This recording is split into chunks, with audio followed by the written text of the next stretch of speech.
I've done several videos leading up to the ammo shortage that we just entered into, and one aspect of it that is, there was a lot of predictability in it, and because that's why we've been talking about it for the last year.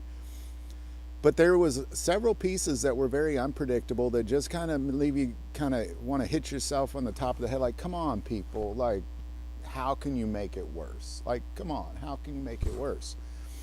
One piece of that was Vista Outdoors just sold all of their ammo production facilities to a guy who owns a company, a young man, I think he's 30 years old, and he owns a company from the Czech Republic, and he's worth $2 billion, and he paid $1.9 billion for all the ammo facilities, which leads me to believe he doesn't have any money because he just spent all his money.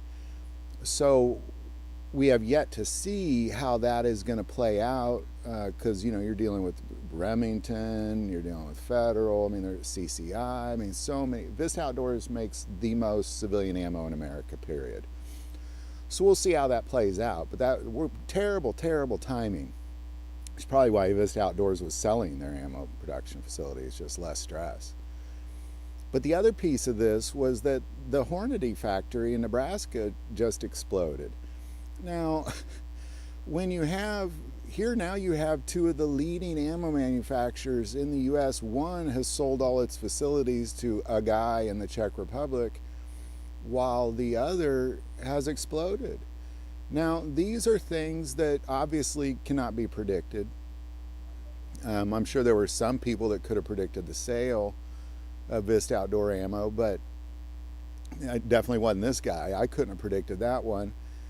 Definitely nobody can predict an ammo plant exploding, because ultimately otherwise nobody would have been there, and I'm sure they would have prevented it. But in the end, this is not helpful, and that's the point of this video, is that we're already dealing with war efforts in Ukraine that were depleting US ammo supply as well as European ammo supply.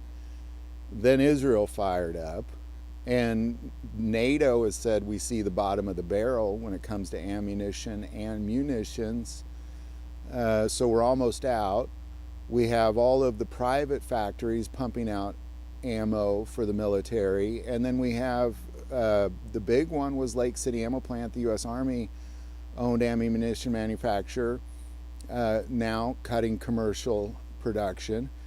And all of that spells disaster for the civilian ammo supply. And then you have this. Then Vista Outdoors sells all their factories. Okay, that's terrible. And then now you got Hornady exploded. So,